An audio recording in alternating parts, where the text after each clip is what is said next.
Hello friends, welcome to Dungeons & Dragonfly, where I adapt various characters for use in D&D. I'm Dragonfly9078, and today's request comes from Blackhole252 on Patreon.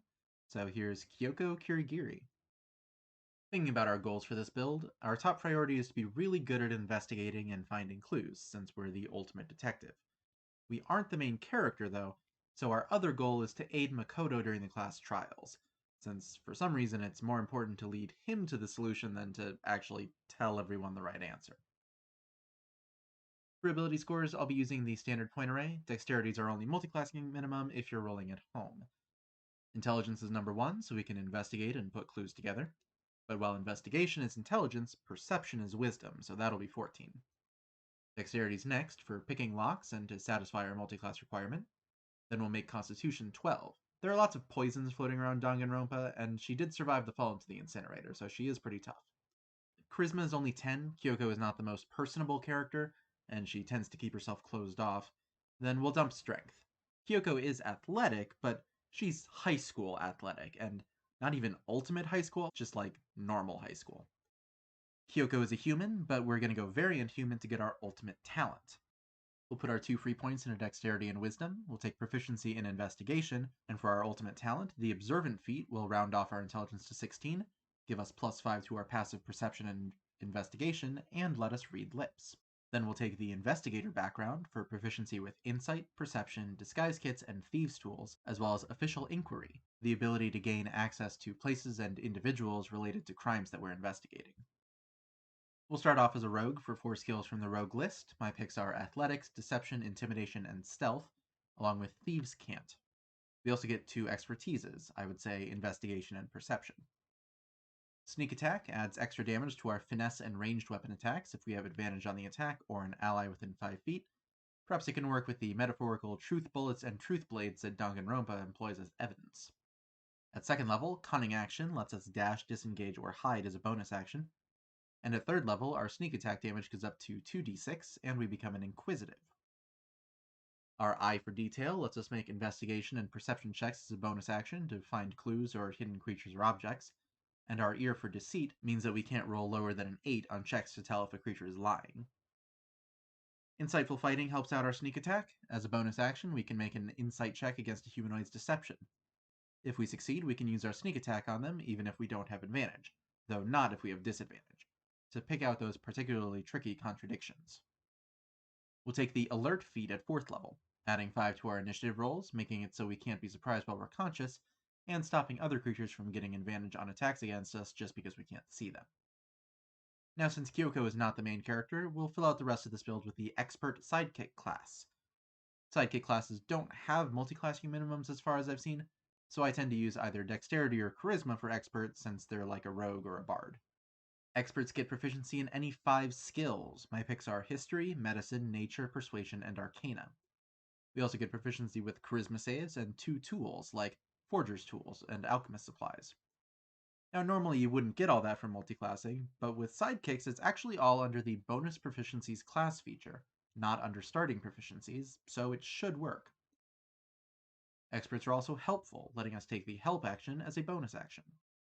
Second level gets us Cunning Action again, but we already have that and it doesn't stack, so third level will give us 2 more expertises. I would say Insight and Medicine. We'll take the Historian feat at 4th level, bumping our intelligence up by 1 and giving us expertise in history.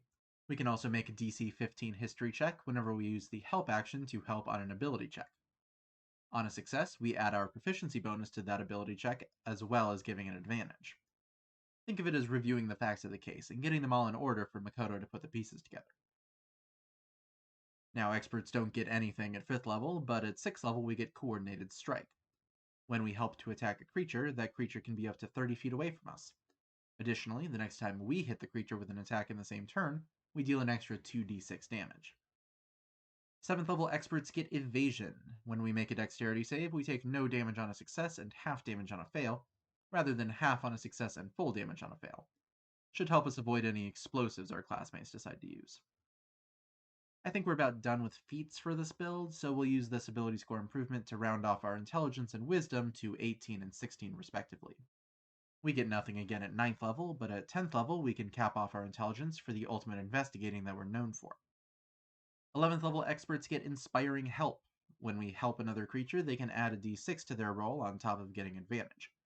If we're helping with an attack, they can choose to not take the d6 on the attack roll and instead add it to their damage, assuming that they hit, of course.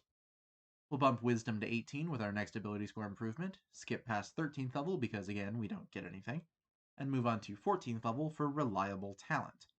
Whenever we make a check using a skill we're proficient in, we can't roll lower than a 10, meaning that the absolute lowest we can roll on our investigation is 27. We get 2 more expertises at 15th level, say Nature and Arcana, to know the most obscure details. Never know what may come up during a case. Our capstone is the 16th level of Expert for one last ability score improvement to cap off our Wisdom, putting our Insight and Perception on par with our Investigation, and truly making us the ultimate detective. Now that we're done, how'd we do?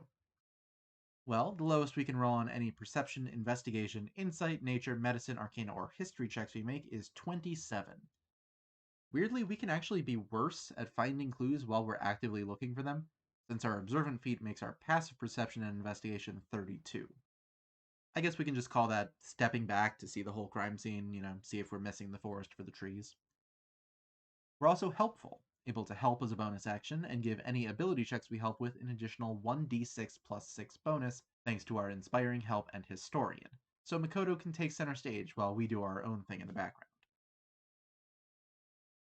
On the other hand, we're not great in combat, so any non-murder mystery games are not where Kyoko will shine. We have no weapons that are not metaphorical, we don't wear armor, and we only have a little over 100 HP. The main problem, though, is that sidekick classes are just not as good as regular classes, especially since there are several levels where we just don't get anything at all. But you know what? They felt right to include, since Kyoko basically takes up Sayaka's role of ultimate assistant to Makoto, even though she's far more interesting of a character than Makoto. He's a little bit on the bland side. Still, even with the sidekick levels, this is a kick-ass build in the right circumstances. Nothing escapes the eye of the ultimate detective. I hope you enjoyed the build. If you have any feedback or suggestions for characters you'd like to see me build, please let me know. Thanks again to Blackhole252 for the request, and thank you all for watching, friends. I will see y'all later.